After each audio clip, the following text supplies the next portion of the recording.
Hello one and all, good evening to everyone, once and welcome back to my channel. और आज के lecture में हम लोग सीखते हैं जेड वेव क्या होता है। तो टॉपिक जो हमारा चल रहा है वो क्या है, टाइप्स ऑफ आईओटी नेटवर्क।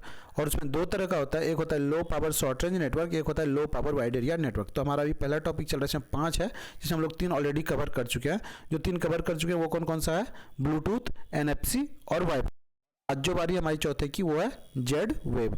ठीक है, तो आइए देखते हैं हर एक पॉइंट को और चेकआउट करते हैं जेड वेव होता क्या है। पहला पॉइंट क्या बोल रहा है, वायरलेस कम्युनिकेशन प्रोटोकॉल। ये क्या है, एक प्रोटोकॉल है। और कैसा प्रोटोकॉल है, तो वायरलेस है। और किसके लिए यूज होता है, कम्युनिकेट करने के लिए। ठीक है, पहला पॉइंट क्लियर। अब इसको ऐसे भी आप समझ सकते हैं ना, हम लोग जब नेटवर्किंग पढ़ते हैं तो उसमें कई सारे प्रोटोकॉल्स पढ़ते हैं, जैसे कि हमारा FTP हो गया, SFTP हो गया, टेलनेट हो गया, SMTP हो गया, DNS हो गया, DHCP हो गया, HTTP हो गया, POP3। इस तरह से जो जितने प्रोटोकॉल है उसी तरह से ये भी एक हमारा प्रोटोकॉल है। ठीक है, जो कि हमारा वायरलेस कम्युनिकेशन के लिए यूज होता है बिना किसी वायर के। ठीक है, पहला पॉइंट क्लियर। दूसरे पॉइंट पे आते हैं। दूसरा पॉइंट क्या बोल रहा है, यूज इन होम ऑटोमेशन। ये कहाँ यूज होता है, होम ऑटोमेशन में। इसको हम लोग अभी आगे एप्लीकेशन में देखेंगे।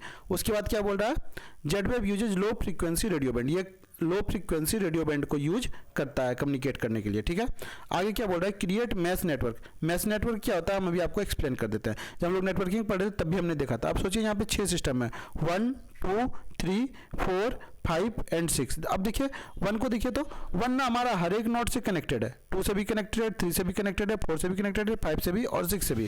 हमारा 2 नोड जो है वो सबसे कनेक्टेड है, 1 से कनेक्टेड है, 3 से कनेक्टेड है, 4 से कनेक्टेड है, 5 से कनेक्टेड है, 6 से कनेक्टेड है। तो यहाँ हर एक इंडिविजुअल नोड हर एक अलग इंडिविजुअल नोड से कनेक्टेड है। तो इस तरह का नेटवर्क जब फॉर्म होता है तो उसी को हम लोग क्या बोलते हैं, मैश नेटवर्क बोलते हैं। ठीक है, आगे 5वां पॉइंट हमारा क्या बोल रहा है, ऑपरेटिंग फ्रीक्वेंसी कितना है, 2.4 गीगाहर्ट्ज। और अगर मीटर में बात करें तो 100 से 800 मीटर तक का ये रेंज हमें दे देता है। अब हम लोग बात करते हैं किसकी, एप्लीकेशंस की। सबसे पहला एप्लीकेशन क्या है, स्मार्ट होम सिक्योरिटी। तो इसमें क्या किया जाता है, डोर लॉक्स, कैमराज और मोशन सेंसर। ठीक है, उसके बाद अगर बात करें हम लोग लाइटनिंग कंट्रोल की, तो डीमर्स मतलब लाइट का डीम हो जाना, स्विचेज और बल्ब्स में, इन सब में भी हम कहाँ यूज करते हैं इसको, ऑटोमेट करने के लिए। ठीक है, उसके बाद क्या है, एनर्जी मैनेजमेंट में भी यूज होता है। कहाँ पे, thermostat, smart plug, energy monitoring. ये हो गया क्लियर। अब बात करते हैं ऑटोमेशंस की। इसमें क्या बोल रहा है, automated routine such as opening of garage door. हम अपने कार को अगर गैराज के सामने खड़े किया तो वो गैराज का डोर ऑटोमेटिक ओपन हो जाता है। ठीक है, उसके बाद क्या बोल रहा है, क्लोजिंग ब्लिंड्स और turning on lights when someone arrives. अब आदमी का चले जाना या आ जाना रूम में तो लाइट ऑटोमेटिक ऑन हो जाता है और ऑफ हो जाता है, यही बोल रहा है। तो यही हमारा क्या था, जेड वेव।